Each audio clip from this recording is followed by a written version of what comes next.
جبکہ حضرت موسیٰ علیہ السلام قتل والے سال پیدا ہوئے تھے، مگر اللہ نے اس کی حفاظت کا ایسا انتظام فرمایا کہ اس کا وجود فرعون کی چھپی ہوئی نگاہوں تک نہیں پہنچا۔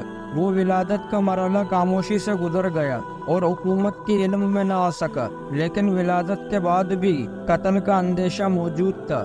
اللہ تعالیٰ نے اس کا حل بھی حضرت موسیٰ علیہ السلام کی والدہ کو سمجھا دیا، چنانچہ انہوں نے بچے کو صندوق میں لیٹا کر دریائے نیل میں ڈال دیا، جیسے کہ قرآن پاک میں ارشاد ہے، ہم نے موسیٰ کی ماں کو وحی کی کہ اسے دودھ پلاتی رہے، اور جب تجھے اس کی نسبت کوئی خوف معلوم ہو تو اسے دریا میں بہا دینا، اور کوئی خوف یا رنج و غم نہ کرنا، ہم یقیناً اسے تیری طرف لوٹانے والے ہیں اور اسے اپنا پیغمبروں میں سے بنانے والے ہیں۔ دوستو، علامہ طبری فرماتے ہیں کہ حضرت موسیٰ علیہ السلام کی والدہ نے 3 دن آپ علیہ السلام کو دودھ پلایا اور چوتھے دن لکڑی کے صندوق میں رکھ کر دریا میں ڈال دیا، جبکہ بعض دیگر مفسرین نے دودھ پلانے کی مدت 3 ماہ بیان کی ہے۔ صندوق دریا میں رہتے ہوئے فرعون کے محل کے پاس پہنچ گیا جو لبے دریا تھا۔ فرعون کے نوکروں نے صندوق اٹھایا اور فرعون کی بیوی آسیہ کی خدمت میں پیش کر دیا۔ آسیہ بے اولاد تھی، تو انہوں نے جب صندوق میں ایک حسین و جمال چاند جیسے بچے کو لیٹے ہوئے دیکھا تو دیوانہ ہو گیا۔ بے اختیار بچے کو گود میں اٹھایا اور جلدی سے فرعون کے پاس لے گئی اور بولی، یہ میری اور تمہاری دونوں کی آنکھوں کی ٹھنڈک ہے، اسے قتل نہ کرنا، شاید یہ ہمیں فائدہ پہنچائے یا ہم اسے اپنا بیٹا بنا لیں۔ آسیہ کی شدید خواہش کے پیش نظر فرعون نے پرورش کی اجازت دے دی۔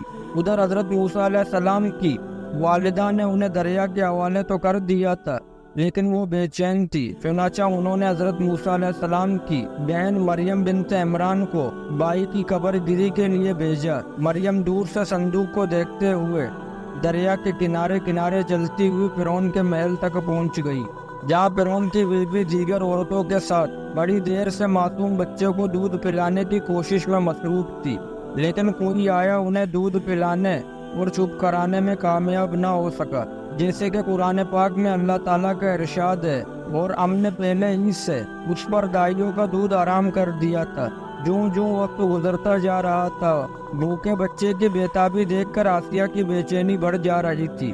حضرت موسیٰ علیہ السلام کی بہن مریم دروازے پر کھڑی یہ سب دیکھ رہی تھی۔ بالآخر بول پڑی، کیا میں تمہیں ایسا گھر نہ بتاؤں جو تمہارے لیے اس بچے کو پالے اور اس کی خیر خواہی سے پرورش کرے؟ فرعون کی بیوی کی خواہش پر مریم جلدی سے جا کر اپنے والدہ کو محل میں لے آئی، اور حضرت موسیٰ علیہ السلام نے فوری طور پر اپنے والدہ کی چھاتی سے لگ کر دودھ پی لیا۔ یوں اللہ نے حضرت موسیٰ علیہ السلام کی والدہ سے کیا وعدہ پورا کر دکھایا۔ اسی بارے میں ارشاد باری تعالیٰ ہے سورہ القصص میں، اللہ تعالیٰ فرماتے ہیں، سو ہم نے ان کو ان کی ماں کے پاس پہنچا دیا تاکہ اس کی آنکھیں ٹھنڈی ہوں اور وہ غم نہ کھائیں، اور جان لے کہ اللہ کا وعدہ سچا ہے، لیکن اکثر لوگ نہیں جانتے۔ روایت میں آتا ہے کہ آسیہ نے حضرت موسیٰ علیہ السلام کی والدہ سے درخواست کی کہ وہ محل میں ہی رہنے لگے اور اس بچے کی پرورش کریں، لیکن حضرت موسیٰ علیہ السلام کی والدہ نے انکار کر دیا کہ میرے شوہر اور بچے پریشان ہوں گے۔ اس پر آسیہ نے مجبور ہو کر بچے کو ان کے حوالے کر دیا، پھر اس بچے کے لیے وظیفہ بھی مقرر کر دیا۔ یوں اللہ کی شان دیکھیے کہ اس بچے کے خوف سے فرعون نے ہزاروں بچوں کو ذبح کر دیا، اور وہیں بچہ فرعون کے زیر نگرانی اور حکومتی تحفظ میں پروان چڑھنے لگا۔ دوستو، روایت کے مطابق حضرت موسیٰ علیہ السلام ردات کی عمر تک اپنے والدہ کے پاس ہی پرورش پاتے رہے۔ پھر جب آپ علیہ السلام کا دودھ چھڑایا گیا تو والدہ نے آپ علیہ السلام کو دوبارہ فرعون کی بیوی کے حوالے کر دیا۔ ایک روز کا ذکر ہے کہ آسیہ اور فرعون اپنے محل میں بیٹھے تھے۔ آسیہ نے حضرت موسیٰ علیہ السلام کو اٹھا کر فرعون کی گود میں بٹھا دیا۔ حضرت موسیٰ علیہ السلام نے فرعون کی گود میں بیٹھتے ہی اس کی داڑھی پکڑ لی اور پھر اس کے منہ پر تماچا مار دیا۔ بعض روایت میں آتا ہے کہ ان کے ہاتھ میں ایک چھڑی تھی جس سے وہ کھیل رہے تھے، انہوں نے وہ فرعون کے سر پر مار دی۔ پھر فرعون غصے میں آگ ببولا ہو گیا۔ وہ بچے کی پیدائش کی پیشن گوئی پر پہلے ہی بڑا فکرمند تھا، کہنے لگا مجھے لگتا ہے یہ وہی بچہ ہے، اور اس نے بچے کے قتل کا حکم دے دیا۔ آسیہ یہ دیکھ کر پریشان ہو گئی اور بولی وہ بچے کی پیدائش کی پیشن گوئی پر پہلے ہی بڑا فکرمند تھا۔ کہنے لگا مجھے لگتا ہے یہ وہی بچہ ہے، اور اس نے بچے کے قتل کا حکم دے دیا۔ آسیہ یہ دیکھ کر پریشان ہو گئی اور بولی یہ معصوم بچہ ہے، اسے کسی چیز کی عقل نہیں، اس نے یہ نادانی میں کیا ہے۔ بادشاہ تب غصے میں تھا اور اسے بچے سے کوپ آنے لگا تھا۔ بولا میں اسے قتل کر کے رہوں گا۔ آسیہ نے کہا اچھا اب ذرا توقف کریں، اس کا امتحان لے لیتے ہیں، ابھی معلوم ہو جائے گا اس نے یہ حرکت نادانی میں کی یا جان بوجھ کر۔ یہ کہہ کر انہوں نے 2 تال منگائی، ایک میں دیکھتے انگارے اور دوسرے میں لال موتی۔ پھر ان سے بولی دیکھے اگر اس بچے میں عقل ہوگی تو وہ لال موتی اٹھائے گا، ورنہ انگاروں کی طرف ہاتھ بڑھائے گا۔ دونوں تال حضرت موسیٰ علیہ السلام کے سامنے رکھ دیے گئے۔ آپ علیہ السلام نے لال موتی اٹھانے کے لیے ہاتھ بڑھایا، لیکن حضرت جبرائیل علیہ السلام نے فوراً ان کا ہاتھ انگاروں کی طرف بڑھا دیا۔ حضرت موسیٰ علیہ السلام نے ایک انگارہ اٹھا کر منہ میں رکھ لیا، جس سے زبان جل گئی اور آپ علیہ السلام رونے لگے۔ فرعون نے جب یہ دیکھا تو خاموش ہو گیا اور اپنا فیصلہ تبدیل کر دیا۔ ناظرین کہتے ہیں کہ زبان کے جل جانے کی وجہ سے آپ علیہ السلام کی زبان میں لکنات پیدا ہو گئی تھی۔ اللہ تعالیٰ نے حضرت موسیٰ علیہ السلام کو زندہ رکھنا تھا اور آپ علیہ السلام فرعون کے گھر میں ہی بڑے ہوئے۔ ناظرین حضرت موسیٰ علیہ السلام کی جوانی کا جو معروف واقعہ ہے ایک قبطی کے قتل کے حوالے سے، اور قرآن پاک میں بھی حضرت موسیٰ علیہ السلام کے ہاتھوں قبطی کے قتل کا ذکر موجود ہے، جیسے کہ قرآن پاک میں ارشاد ہے کہ جب موسیٰ علیہ السلام جوانی کو پہنچے اور بھرپور جوان ہو گئے تو ہم نے ان کو حکمت اور علم عنایت کیا، اور ہم نیکی کرنے والوں کو ایسا ہی بدلہ دیا کرتے ہیں۔ ناظرین مفسرین کہتے ہیں کہ حضرت موسیٰ علیہ السلام شاہی محل میں آسیہ کے زیر نگرانی میں پرورش پاتے ہوئے جوان ہو گئے۔ آپ علیہ السلام نہایت خوبصورت، طاقتور، سمجھدار اور دانا انسان تھے، اور مصر میں فرعون کے بیٹے کے طور پر مشہور تھے۔ اسی وجہ سے ان کا رعب و دبدبہ بھی بہت زیادہ تھا۔ حضرت موسیٰ علیہ السلام کو اس بات کا علم تھا کہ وہ قبطی نہیں بلکہ اسرائیلی ہے، لہذا جب فرعون اس کے حواری اور سپاہی اسرائیلیوں پر ظلم ڈھاتے تو آپ علیہ السلام کو اس بات کا بہت دکھ ہوتا۔ اکثر ظلم کے خلاف آواز بھی بلند کرتے اور بے گناہ اسرائیلیوں کی بھی مدد کرتے۔ روایت میں آتا ہے کہ ایک دن حضرت موسیٰ علیہ السلام محل سے نکل کر شہر کا گشت کر رہے تھے۔ آپ علیہ السلام نے دیکھا ایک قبطی کسی اسرائیلی کو بری طرح زد و کوب کر رہا ہے۔ یہ منظر دیکھ کر آپ علیہ السلام رک گئے۔ اسرائیلی نے جب آپ علیہ السلام کو دیکھا تو مدد کے لیے پکارا۔ حضرت موسیٰ علیہ السلام دونوں کے قریب گئے اور قبطی کو روکنے کی کوشش کی، لیکن وہ ظلم سے باز نہ آیا۔ آپ علیہ السلام کافی دیر تک اسرائیلی کو چھڑوانے کی کوشش کرتے رہے، لیکن قبطی کسی طور پر اسے چھوڑنے کے لیے تیار نہ تھا۔ آخرکار آپ علیہ السلام سے صبر نہ ہو سکا اور اسے ایک مکہ رسید کر دیا، جس سے وہ مر گیا۔ حالانکہ آپ علیہ السلام کی نیت اسے مارنے کی نہ تھی۔ قبطی کے قتل کی خبر فرعون سمیت پورے مصر میں پھیل چکی تھی، لیکن کسی کو قاتل کا پتہ نہ تھا اور سپاہی قاتل کی تلاش میں سرگردہ تھے۔ دوسرے دن حضرت موسیٰ علیہ السلام پھر گشت کرنے کے لیے نکلے تھے کہ قبطی کے قتل کے رد عمل کا اندازہ ہو سکے۔ ابھی کچھ دور ہی گئے تھے کہ دیکھا وہی اسرائیلی کسی دوسرے قبطی سے جھگڑا کر رہا ہے۔ جب حضرت موسیٰ علیہ السلام کو دیکھا تو پھر مدد کے لیے پکارا۔ آپ علیہ السلام نے فرمایا بے شک تو ہی صحیح گمراہ شخص ہے، اور پھر آپ علیہ السلام قبطی کو چھڑوانے کے لیے آگے بڑھے۔ اسرائیلی نے سمجھا کہ یہ مجھ پر غصہ کر رہے ہیں اور آج مجھے مار ڈالیں گے، تو وہ فوراً چلا اٹھا، اے موسیٰ، جس طرح تم نے کل ایک قبطی کو مارا تھا آج مجھے قتل کرنا چاہتے ہو۔ قبطی نے جب یہ سنا تو فوراً فرعون کو خبر بھجوا دی اور فرعون نے حضرت موسیٰ علیہ السلام کی گرفتاری کا حکم دے دیا۔ دوستو، یوں فرعون کے حواریوں کو حضرت موسیٰ علیہ السلام کے ہاتھوں قبطی کے قتل کا علم ہوا تو انہوں نے آپ علیہ السلام کے قتل کا فیصلہ کر دیا۔ تاہم وہاں موجود آپ علیہ السلام کے ایک ہمدرد نے آ کر آپ علیہ السلام کو اس کی اطلاع کر دی، جیسے کہ قرآن پاک کی سورہ میں اللہ تعالیٰ ارشاد فرماتے ہیں، اور ایک شخص شہر کے دوسری طرف سے دوڑتا ہوا آیا اور بولا، موسیٰ علیہ السلام شہر کے رئیس تمہارے قتل کا مشورہ کر رہے ہیں، بس تم جلدی سے وہاں سے نکل جاؤ، میں تمہارا خیر خواہ ہوں۔ حضرت موسیٰ علیہ السلام وہاں سے نکل کھڑے ہوئے، کہنے لگے، ہیں پروردگار، مجھے ظالموں کے گروہ سے بچا لے۔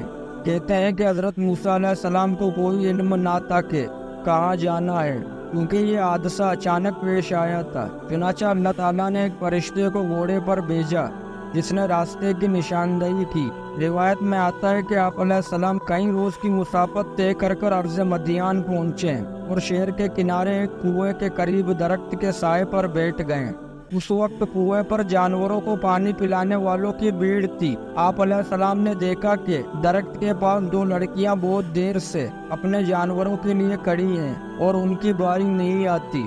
آپ علیہ السلام کے پوچھنے پر انہوں نے بتایا کہ ہمارے گھر میں کوئی جوان نہیں، والد بہت ضعیف ہے۔ جب سب لوگ اپنے جانوروں کو پانی پلا کر چلے جائیں گے تو پھر ہم اپنے جانوروں کو پانی پلائیں گے۔ حضرت موسیٰ علیہ السلام یہ سن کر کھڑے ہو گئے۔ آپ علیہ السلام جوان بھی تھے اور طاقتور بھی۔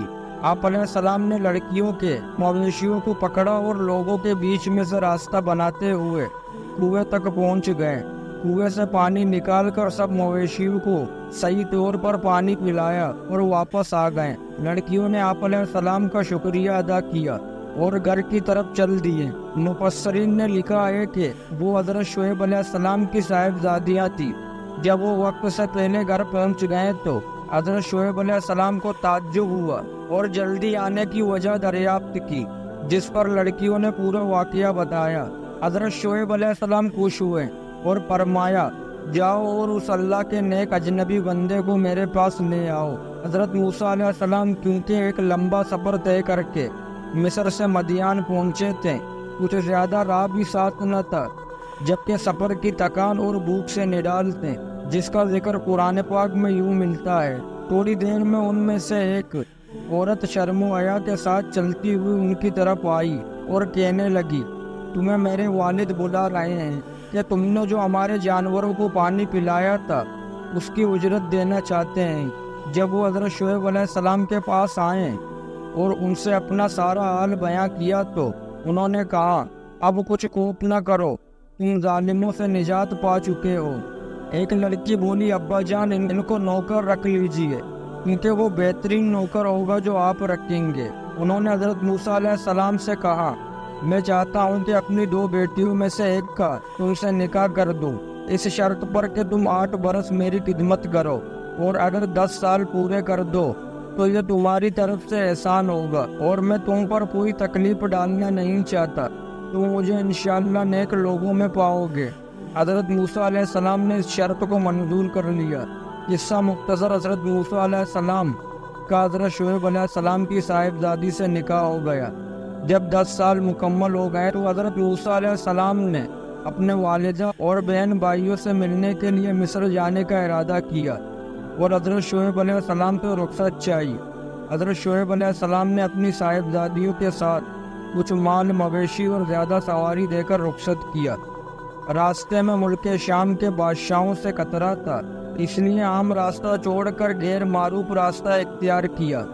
سردی کا موسم تھا اور اہلیہ کے یہاں ولادت قریب تھی۔ پھر یہ کہ راستے سے بھٹک کر طور پہاڑ کی مغربی اور دائنی سمت جانے لگے۔ اندھیری رات تھی اور برفانی سردی تھی۔ اس حالت میں اہلیہ کو درد ذہ شروع ہو گیا۔ حضرت موسیٰ علیہ السلام نے انہیں سردی سے بچانے کے لیے پتھر سے آگ جلانی چاہی، لیکن پتھروں کے رگڑنے سے آگ روشن نہ ہو سکا۔ پریشانی کے عالم میں ادھر ادھر نگاہ ڈالی تو دور کنویں دور پر آگ نظر آئی۔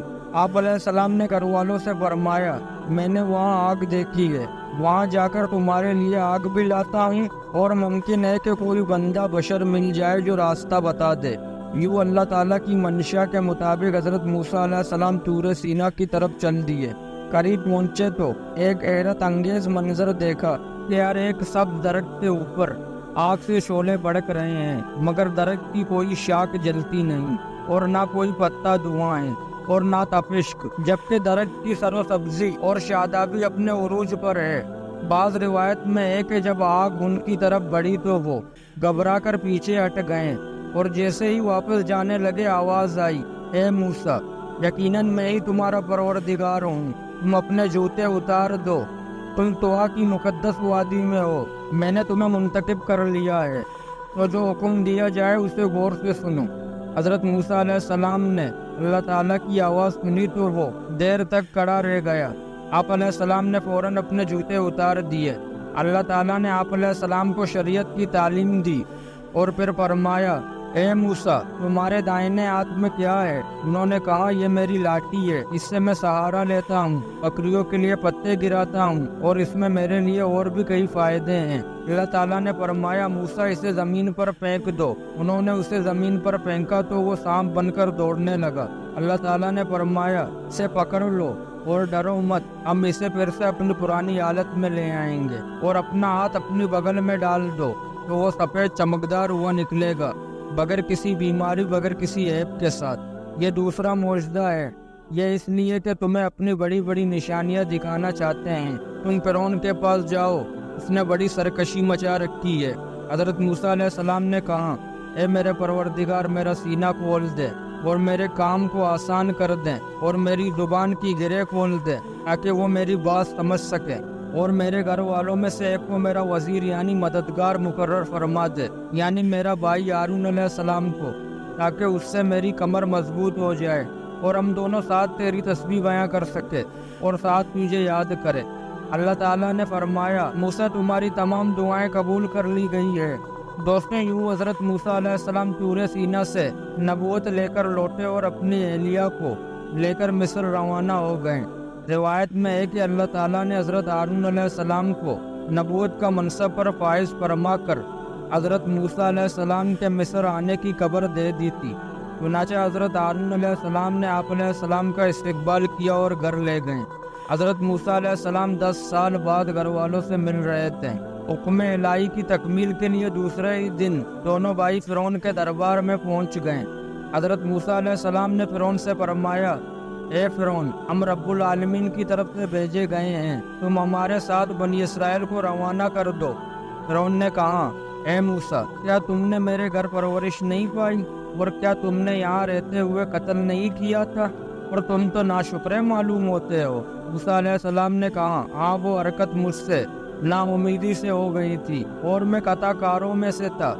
جب مجھے تم سے ڈر لگا تو میں یہاں سے نکل گیا، پھر رب العالمین نے مجھے دیانی عطا کی اور اپنا رسول بنایا۔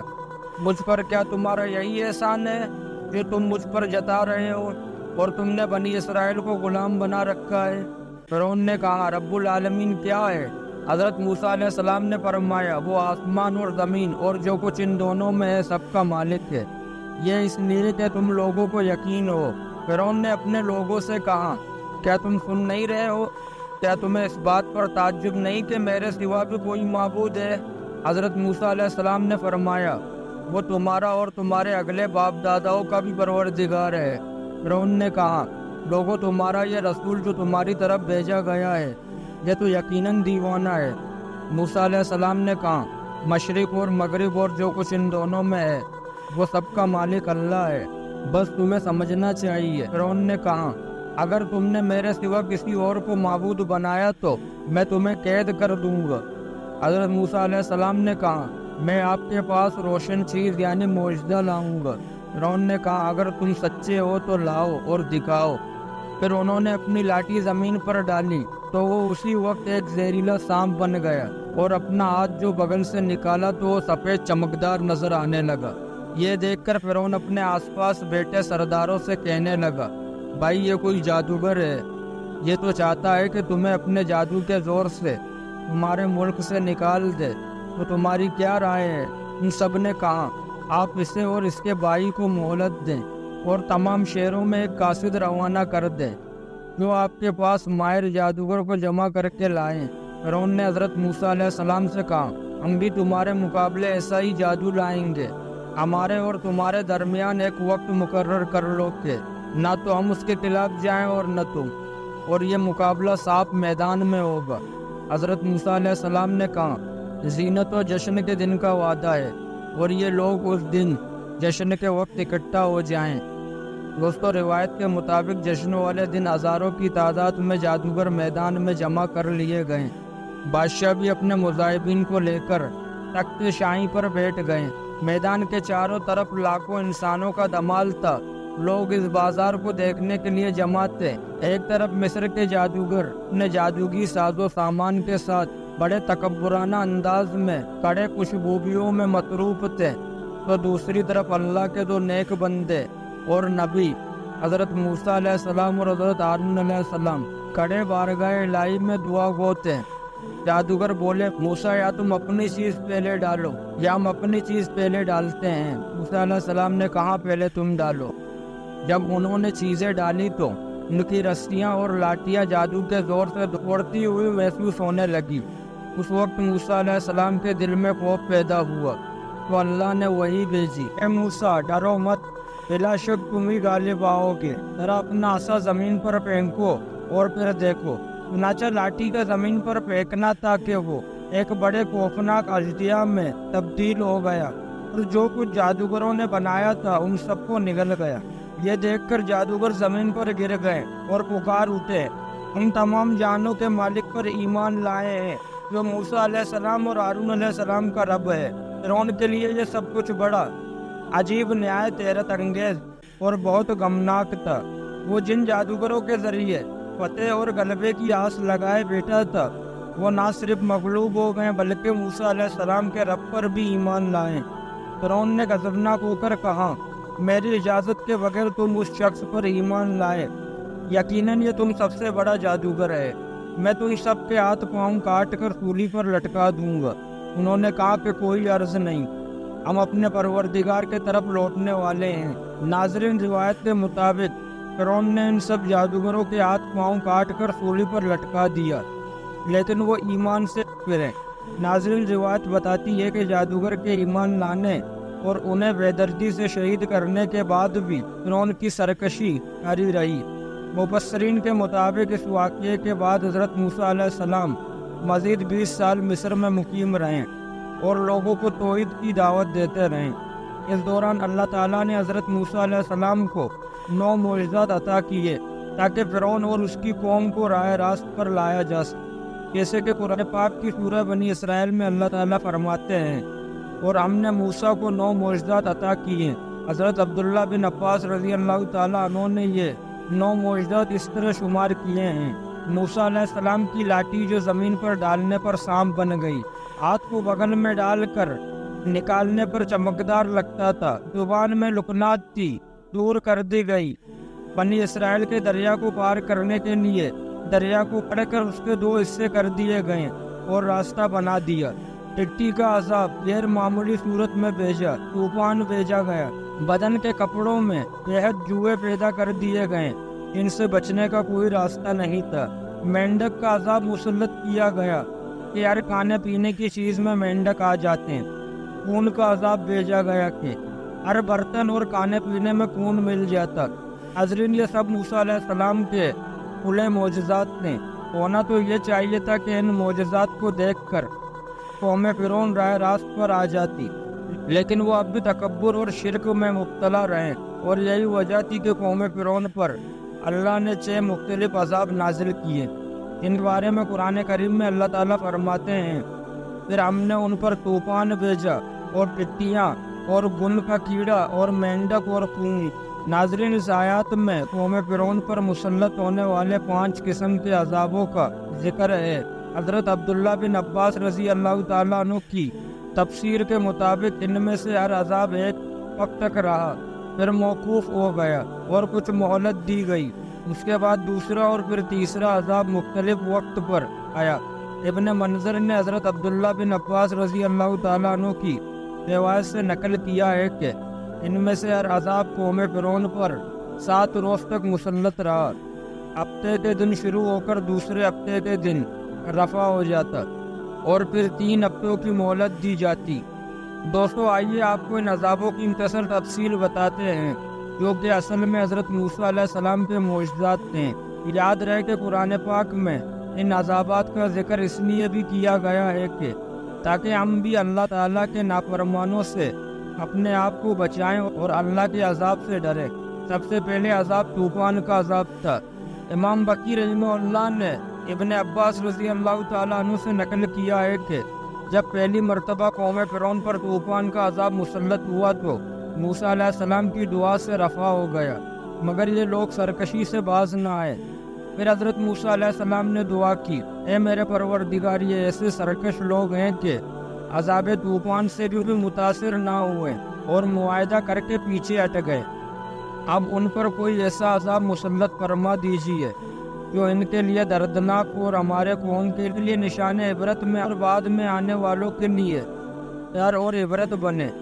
تو اللہ تعالیٰ نے ان پر طوفان کا عذاب بھیج دیا۔ قوم فرعون کے گھروں اور زمینوں کو پانی کے طوفان نے تباہ اور برباد کر دیا، جبکہ بنی اسرائیل کے مقامات اور زمینوں کو اس پانی کے طوفان سے محفوظ رکھا گیا۔ اس طوفان سے گھبرا کر قوم فرعون نے موسیٰ علیہ السلام سے التجا کی کہ اپنے پروردگار سے دعا کیجیے کہ یہ عذاب ہم سے دور فرما دے، تو ہم ایمان لے آئیں گے اور بنی اسرائیل کو بھی آزاد کر دیں گے۔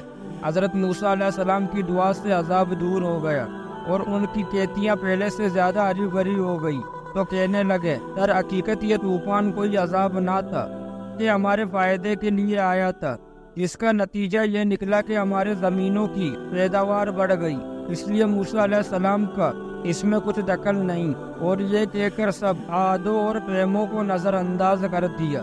یہ لوگ 1 مہینہ امن اور عافیت میں رہیں۔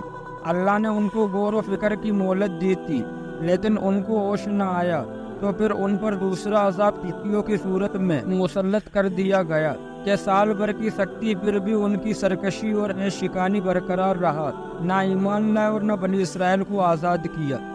1 مہینہ پھر اللہ تعالیٰ نے مہلت دی۔ اس مہلت کے بعد تیسرا عذاب حمل کا مسلط ہوا۔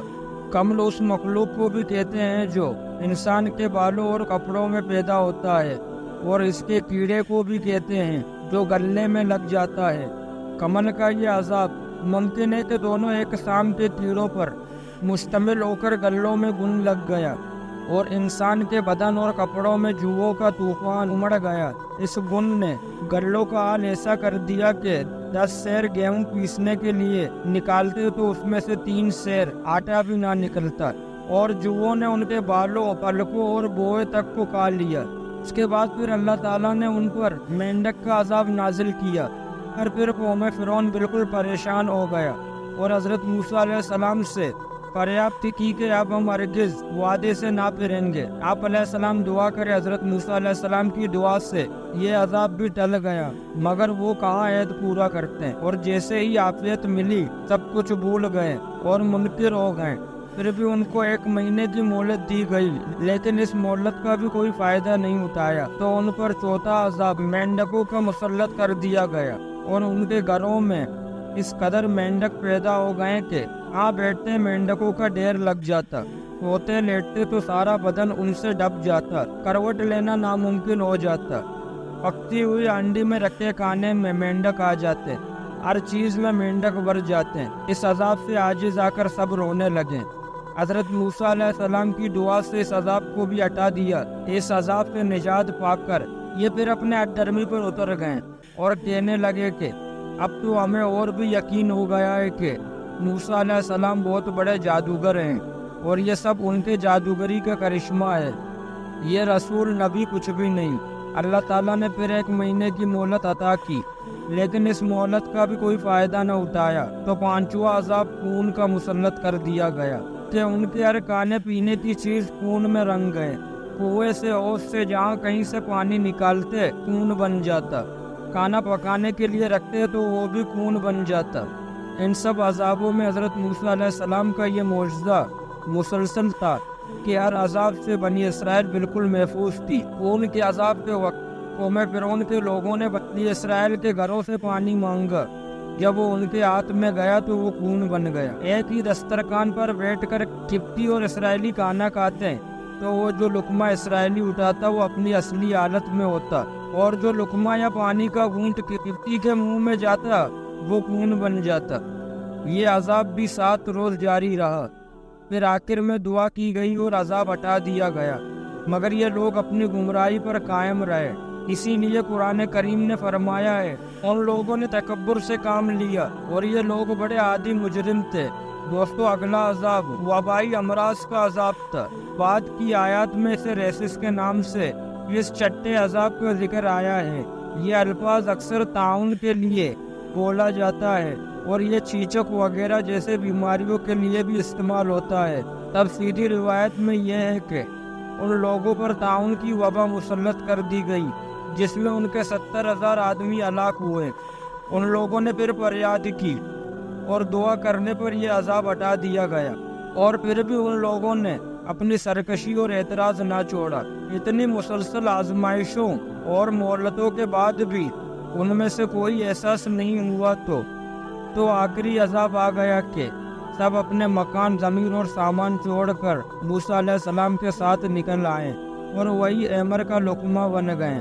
دوستو، آئیے آپ کو بتاتے چلے کہ فرعون اور اس کی قوم کو اللہ نے کیسے غرق فرمایا۔ اللہ تعالیٰ کے مختلف عذاب نازل ہونے کے باوجود فرعون کا تکبر، گھمنڈ اور ظلم و ستم اپنی انتہا کو پہنچ چکا تھا۔ وہ اور اس کی قوم حضرت موسیٰ علیہ السلام اور ان کے ساتھیوں کے خون کے پیاسے تھے۔ ایسے میں اللہ تعالیٰ نے حضرت موسیٰ علیہ السلام کو ہجرت کا حکم فرمایا، جیسے کہ قرآن کریم میں اللہ تعالیٰ نے ارشاد فرمایا ہے، اور ہم نے موسیٰ کی طرف وحی بھیجی کہ راتوں رات میرے بندوں کو لے کر نکل جاؤ، پھر ان کے لیے دریا میں لاٹھی مار کر راستہ بنا دو۔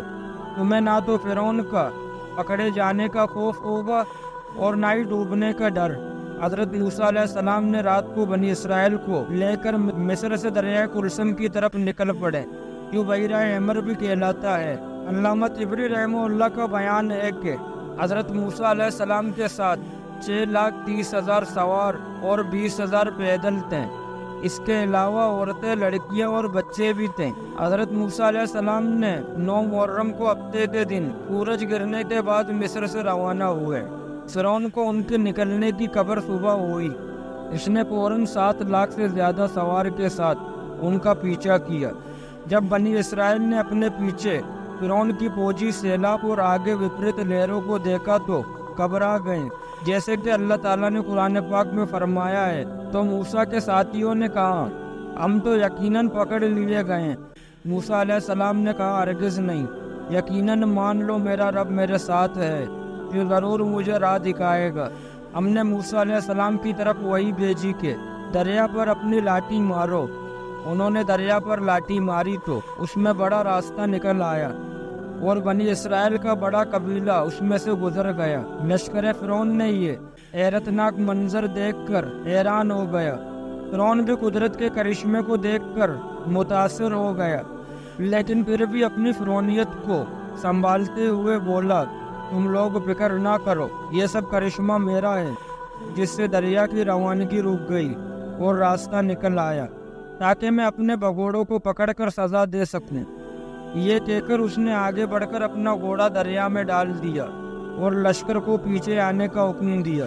جب فرعون اور اس کا لشکر دریا کے راستے میں سما گیا تو اللہ تعالیٰ نے دریا کو روانگی کا حکم دے دیا اور دریا کے سب حصے آپس میں مل گئے۔ جب فرعون ڈوبنے لگا تو پکار اٹھا، میں اللہ تعالیٰ پر ایمان لاتا ہوں، جیسے کہ قرآن مجید کی سورہ مومن میں اللہ تعالیٰ نے فرمایا ہے۔ پھر جب انہوں نے ہمارا عذاب دیکھ لیا تو کہنے لگے، ہم اللہ واحد پر ایمان لائیں، اور جن جن کو ہم اس کا شریک بنا رہے تھے ان سب سے انکار کیا۔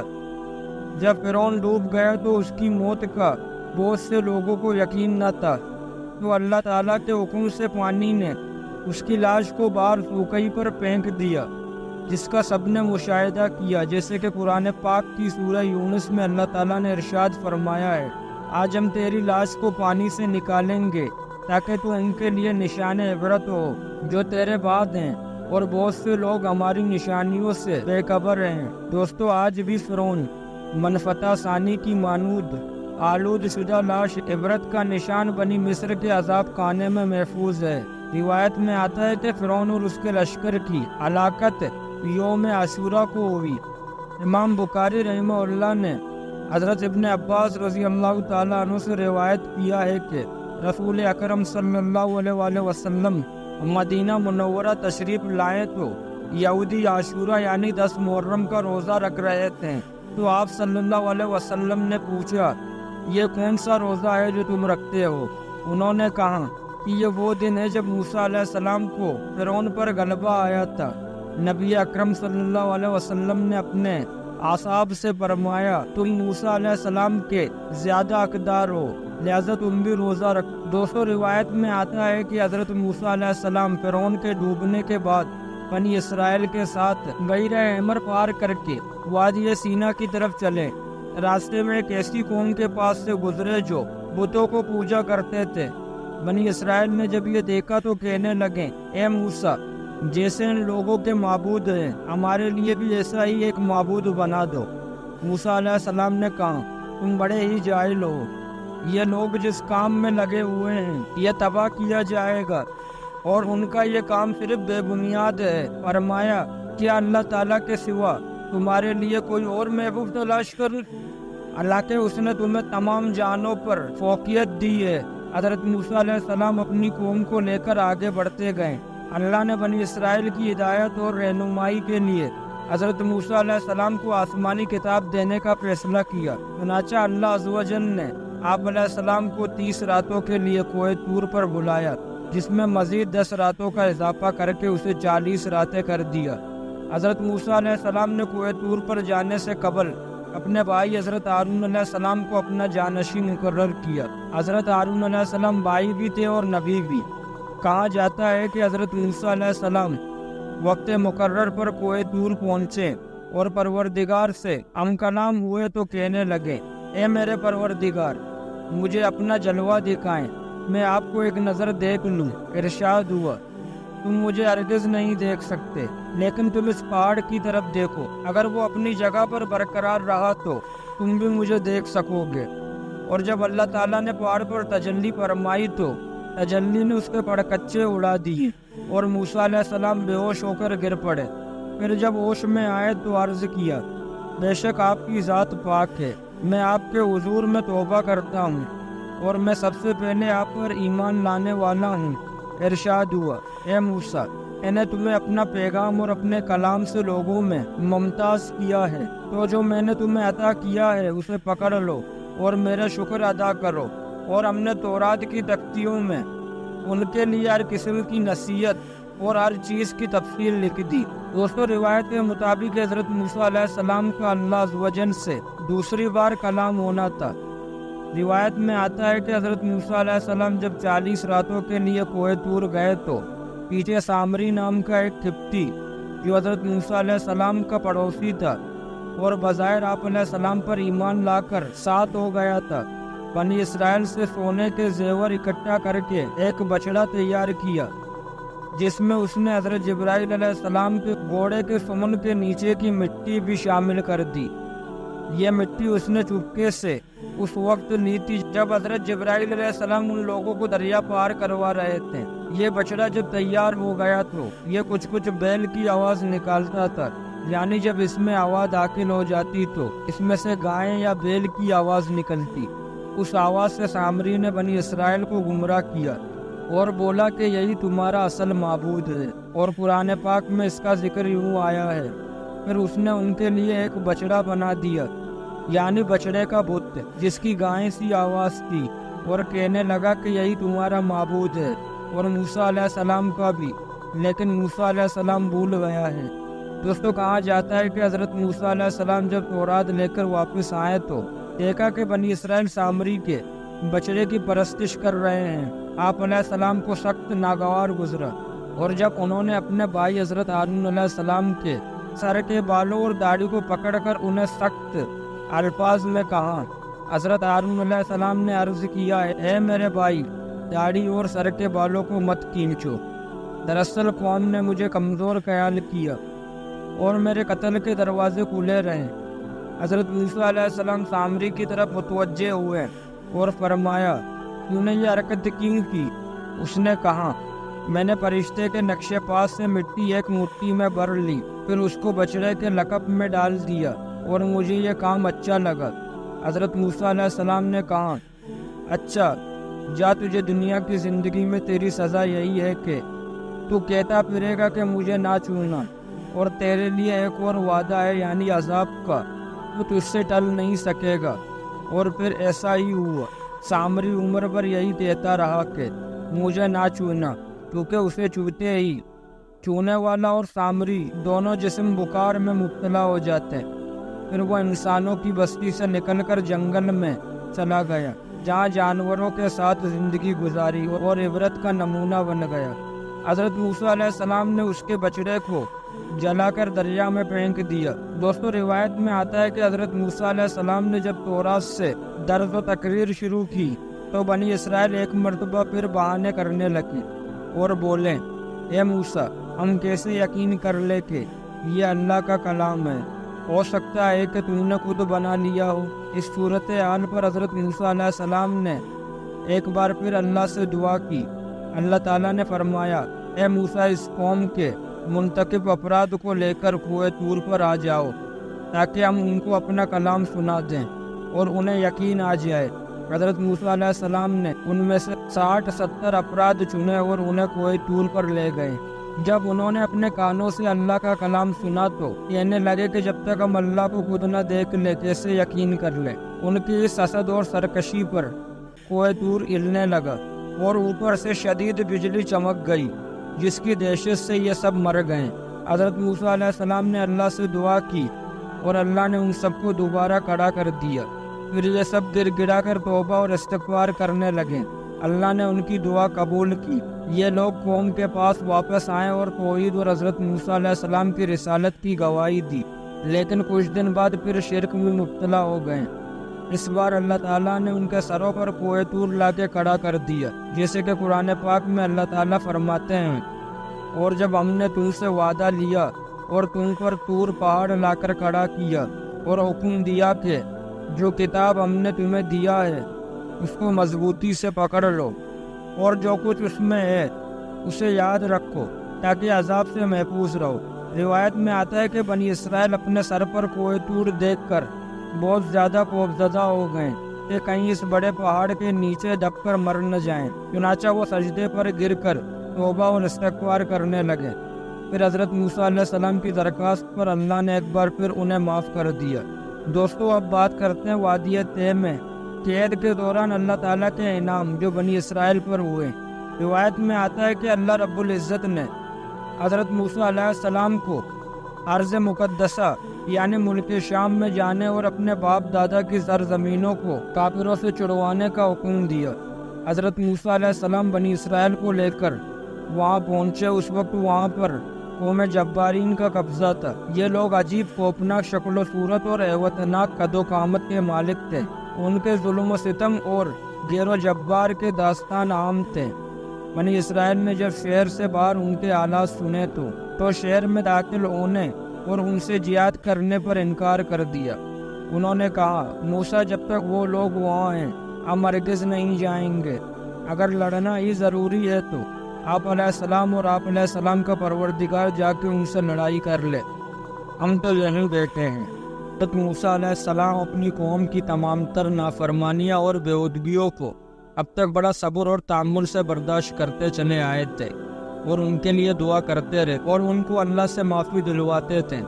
لیکن ان کا یہ جواب سن کر آپ علیہ السلام بہت غمگین اور ناراض ہو گئے اور ان کے لیے بد دعا فرماتے ہوئے انہیں فاسقین کے نام سے پکارا۔ اللہ نے اپنے رسول کی دعا قبول کی اور انہیں مصر اور شام کے درمیان میدان طے میں قید کر دیا۔ وہ 40 سال اس میدان میں بھٹکتے رہے۔ حضرت موسیٰ علیہ السلام اور حضرت ہارون علیہ السلام بھی ان کے ساتھ تھے، جو ان کی غلطیوں اور ناشکریوں پر اللہ سے معافی طلب کرتے تھے۔ اس کی برکت سے سزا کے دوران بھی اللہ کی نعمتیں برستی تھی۔ انہوں نے حضرت موسیٰ علیہ السلام سے دودھ کی شکایت تو آپ علیہ السلام کی دعا سے ان کی سروں پر ابر کا سایہ کر دیا گیا۔ پھر بھوک کی شکایت کی تو حضرت موسیٰ علیہ السلام کی دعا سے اللہ نے من اور سلوہ نازل کیا۔ من ایک قسم کے دانے تھے جو زمین پر پھیلے ہوئے تھے، جنہیں پیس کر روٹیاں بنائی جاتی تھی۔ سلوہ ایک قسم کے پرندے تھے جو دریا کے طرف سے آتے تھے۔ یہ لوگ من اور سلوہ کھاتے رہے۔ ان کے کپڑے نہ میلے ہوتے اور نہ ہی پھٹتے۔ جب انہیں پانی کی ضرورت ہوئی تو وہ بھی عطا کر دی گئی، جیسے کہ اللہ تعالیٰ نے فرمایا ہے۔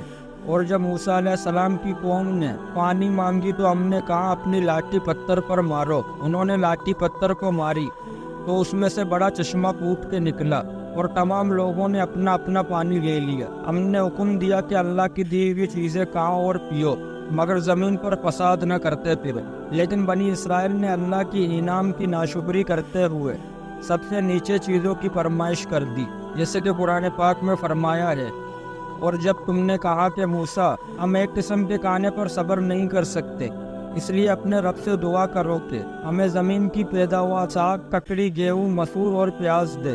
اللہ نے فرمایا، بہتر چیز کے بدلے ادنا چیز کیوں مانگ رہے ہو؟ میدان طے میں بنی اسرائیل کے ساتھ اللہ کے دو نبی حضرت موسیٰ علیہ السلام اور حضرت ہارون علیہ السلام اور دو نیک بندے بھی تھے، حضرت یوشع بن نون اور حضرت کالب بھی تھے، اور اللہ تعالیٰ نے ان کی وجہ سے بنی اسرائیل کو 40 سال قید اور سزا کے دوران بھی اپنی نعمتوں اور انعام سے نوازتا رہا، لیکن بنی اسرائیل اپنے مکار اور فریب سے باز نہ آئے۔ حضرت موسیٰ علیہ السلام کے دور کا ایک اور واقعہ بھی ذکر قبول ہے جو بیل کے قربانی کے حوالے سے ہے۔ حضرت ابن عباس رضی اللہ تعالیٰ عنہ اور دوسرے کئی بزرگ کہتے ہیں کہ بنی اسرائیل میں ایک بہت مالدار بوڑھا تھا جس کے بھتیجے اس کی موت کا انتظار کر رہے تھے تاکہ وہ وارث بن سکے۔ ایک نے اس کا قتل کر دیا اور اس کی لاش پھینک دی۔ لوگوں کو صبح پتہ چلا تو قاتل کی تلاش شروع ہو گئی، لیکن کچھ معلوم نہ ہو سکا۔ لوگ حضرت موسیٰ علیہ السلام کے پاس آئے اور آپ علیہ السلام نے اللہ تعالیٰ سے دعا کی۔ اللہ نے حکم فرمایا کہ ایک گائے ذبح کرو۔ قرآن مجید میں اس واقعے کو یوں بیان کیا گیا ہے۔ حضرت موسیٰ علیہ السلام نے اپنی قوم سے کہا کہ اللہ تمہیں حکم دیتا ہے کہ ایک بیل ذبح کرو، اور انہوں نے جواب دیا، تم ہم سے مذاق کر رہے ہو؟ موسیٰ علیہ السلام نے کہا، میں اللہ کی پناہ مانگتا ہوں کہ نادان نہ بنو۔ انہوں نے کہا، اپنے پروردگار سے پوچھ کر بتاؤ کہ وہ بیل کیسا ہو۔ اللہ تعالیٰ فرماتے ہیں کہ وہ بیل نہ تو بوڑھا ہو اور نہ ہی بچڑا، بلکہ بیچ کا یعنی جوان ہو۔ تو جو حکم تمہیں دیا گیا ہے وہی کرو۔ انہوں نے کہا کہ اپنے پروردگار سے پوچھ کر بتائیں کہ ان کا رنگ کیسا ہو۔ موسیٰ علیہ السلام نے کہا، پروردگار فرماتے ہیں اس کا رنگ گہرا زرد ہو جو دیکھنے والوں کے دل کو خوشی دے۔ انہوں نے کہا، پروردگار سے پھر درخواست کیجئے کہ ہمیں بتائے کہ وہ اور کس کس طرح کا ہو، کیونکہ بہت سے بیل ہمیں ایک دوسرے کے مشابہ لگتے ہیں۔ پھر اللہ نے چاہا تو ہمیں ٹھیک بات معلوم ہو جائے گی۔ حضرت موسیٰ علیہ السلام نے کہا، اللہ تعالیٰ فرماتے ہیں کہ وہ بیل کام میں لگا ہوا نہ ہو، زمین جوڑنے اور نہ ہی کھیتی کو پانی دیتا ہو، میں کسی طرح کا داغ نہ ہو۔ غرض بڑی مشکل سے انہوں نے اس بیل کو قربان کیا۔ پھر ہم نے کہا کہ اس بیل کا کوئی بھی ٹکڑا مقتول کو مارو۔ اس طرح اللہ تعالیٰ مردوں کو زندہ کرتا ہے اور تمہیں اپنی قدرت کی نشانیاں دکھاتا ہے تاکہ تم سمجھو۔ اللہ کے حکم کے مطابق گائے کا ایک گوشت کا حصہ مقتول کے جسم سے ملایا گیا تو وہ زندہ ہو کر کھڑا ہو گیا، اس کے رگوں سے خون بہہ رہا تھا۔ پھر حضرت موسیٰ علیہ السلام نے اس سے سوال کیا کہ تجھے کس نے قتل کیا ہے؟ اس نے جواب دیا، مجھے فلاں بھتیجے نے قتل کیا ہے۔ یہ کہہ کر وہ مر گیا اور جیسے تھا ویسے ہی ہو گیا۔ یہ اللہ تعالیٰ نے اس قوم کے کہنے پر قاتل کا ان کو پتہ بتا دیا۔ دوستو، روایت میں حضرت موسیٰ علیہ السلام اور حضرت ہارون علیہ السلام کا واقعہ بھی نقل کیا گیا ہے۔ آئیے یہ واقعہ بھی آپ کے سامنے پیش کرتے ہیں۔ دوستو، قرآن مجید کی سورہ قصص کی آیت 76-83 میں اللہ تعالیٰ نے قارون کا ذکر فرمایا ہے۔ قارون حضرت موسیٰ علیہ السلام کے زمانے میں بنی اسرائیل کا بہت امیر و کبیر، کرور اور ظالم شخص تھا۔ قرآن مجید کے مطابق اس کے خزانوں کی کنجیاں کئی طاقتور لوگ مل کر مشکل سے اٹھا پاتے۔ حضرت عطا رحمہ اللہ سے روایت ہے کہ اسے حضرت یوسف علیہ السلام کے ایک اہم خزانہ مل گیا تھا۔ یحییٰ بن سلام رحمہ اللہ اور سعید بن مسعود رحمہ اللہ نے فرمایا ہے کہ قارون سرمایہ دار تھا اور فرعون کی طرف سے بنی اسرائیل کی نگرانی پر مامور تھا۔ اس عہدے پر رہ کر اس نے بنی اسرائیل کو بہت ستایا۔ حضرت ابن عباس رضی اللہ تعالیٰ عنہ سے روایت ہے کہ یہ حضرت عیسیٰ علیہ السلام کا چچا زاد تھا۔ بعض روایت میں ہے کہ قارون تورات کا حافظ اور عالم تھا اور ان 70 اصحاب میں سے تھا جن کو حضرت موسیٰ علیہ السلام نے میقات کے لیے منتخب فرمایا تھا، مگر اسے اپنے علم پر ناز اور غرور ہو گیا تھا اور اسے اپنا ذاتی مال سمجھ لیا تھا۔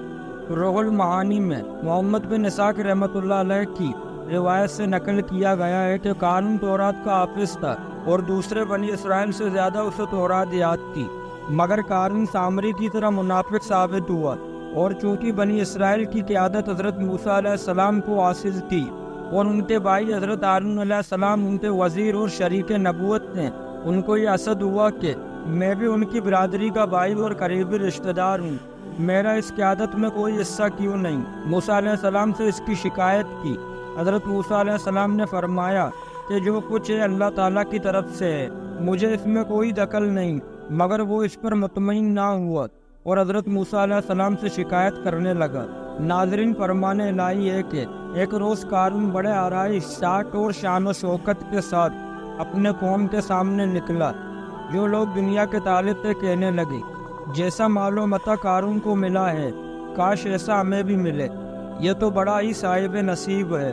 مگر جب لوگوں کو اللہ کا علم دیا گیا اور جو صاحب ایمان تھے وہ کہنے لگے کہ ان پر افسوس ہے مومنوں اور نیکوکاروں کے لیے تو ثواب و اجر اللہ کے یہاں تیار ہے، وہ اس سے کہیں زیادہ بہترین ہے اور وہ صرف صبر کرنے والوں کو ملے گا۔ ناظرین، معلوم ہوا کہ قارون ایک بخیل شخص تھا جسے مال و دولت سے محبت تھی اور بے انتہا محبت تھی۔ وہ نہ زکوٰۃ دیتا اور نہ اپنا مال غریبوں پر خرچ کرتا۔ حضرت موسیٰ علیہ السلام کا بار بار تنبیہ کے باوجود بھی اس کا غرور اور تکبر بروز بڑھتا جا رہا تھا۔ اللہ تعالیٰ نے اسے اس کی مال و دولت کے ساتھ زمین پر دفن کر دیا، جیسے کہ قرآن پاک میں اللہ تعالیٰ نے فرمایا ہے، ہم نے قارون اور اس کے گھر کو زمین میں دسا دیا، اور اللہ نے ایک امیر کبیر مغرور اور بخیل شخص کو رہتی دنیا تک کے لیے عبرت کا نشان بنا دیا۔ یہ تھا حضرت موسیٰ علیہ السلام کی زندگی کے حالات اور واقعات۔ اب بات کرتے ہیں حضرت موسیٰ علیہ السلام کی وفات کا۔ یاد رہے کہ بنی اسرائیل 40 سال تک سیرہ طے میں بھٹکتے رہے۔ کھلے میدان سے نکلنے کے لیے صبح سے شام تک سفر کرتے، لیکن شام کو وہی جگہ موجود ہوتے جہاں سے شروع کیا تھا۔ حضرت موسیٰ علیہ السلام اور حضرت ہارون علیہ السلام بھی ساتھ تھے۔ ایک دن سیرہ طے میں طور نامی پہاڑ پر پہنچے، پر حضرت ہارون علیہ السلام کا انتقال ہو گیا اور انہیں وہیں دفن کر دیا گیا۔ 120 سال کی عمر میں حضرت موسیٰ علیہ السلام کا بھی انتقال ہو گیا۔ بنی اسرائیل کے سب لوگ مر گئے، بنی اسرائیل کی اولاد اور حضرت یوشع بن نون علیہ السلام اور حضرت کالب علیہ السلام باقی بچ گئے۔ 40 سال کی مدت پوری ہونے کے بعد اللہ کے حکم سے حضرت یوشع بن نون علیہ السلام کی قیادت میں بنی اسرائیل کو شام اور بیت المقدس میں داخل ہوئے، اور روایت میں آتا ہے کہ ملک الموت کو حضرت موسیٰ علیہ السلام کی طرف بھیجا گیا تو آپ علیہ السلام نے ان کو ایک تپڑ مارا۔ ملک الموت اپنے رب کے پاس پہنچے اور عرض کیا، آپ نے مجھے ایسے بندے کے پاس بھیجا جو موت کا ارادہ نہیں رکھتا۔ اللہ تعالیٰ نے فرمایا کہ واپس جاؤ، انہیں کہہ دو کہ بیل کے پشت پر ہاتھ رکھے تو ان کے ہاتھ کے نیچے جتنے بال آ جائیں گے، ہر بال کے بدلے 1 سال کی زندگی ملے گی۔ حضرت موسیٰ علیہ السلام نے پوچھا، ہے پروردگار پھر کیا ہوگا؟ فرمایا پھر موت ہے۔ حضرت موسیٰ علیہ السلام نے کہا تو پھر ابھی صحیح۔ پھر حضرت موسیٰ علیہ السلام نے دعا کی، اس آخری وقت میں مجھے ارض مقدس کے قریب کر دے۔ اللہ تعالیٰ نے حضرت موسیٰ علیہ السلام کی دعا قبول کی۔ فرشتوں نے انہیں ایک عمدہ خوشبو سونگائی اور روح قبض کر لی۔ فرشتوں نے حضرت موسیٰ علیہ السلام کی نماز جنازہ ادا کیا اور دفن کر دیا۔ دوستوں، مسجد احمد میں حضرت انس بن مالک رضی اللہ تعالیٰ عنہ سے روایت ہے کہ رسول اکرم صلی اللہ علیہ وسلم نے فرمایا کہ جس رات مجھے آسمانوں پر لے جایا گیا تو حضرت موسیٰ علیہ السلام کے پاس سے گزر ہوا۔ آپ علیہ السلام وہاں سرخ ٹیلے کے پاس اپنی قبر میں کھڑے نماز ادا کر رہے تھے۔ دوستو، یہ تھی ہماری آج کی ویڈیو۔ کمنٹ سیکشن میں اپنے رائے کا اظہار ضرور کریں اور بتائیں کہ آپ کو ہماری آج کی ویڈیو کیسی لگی۔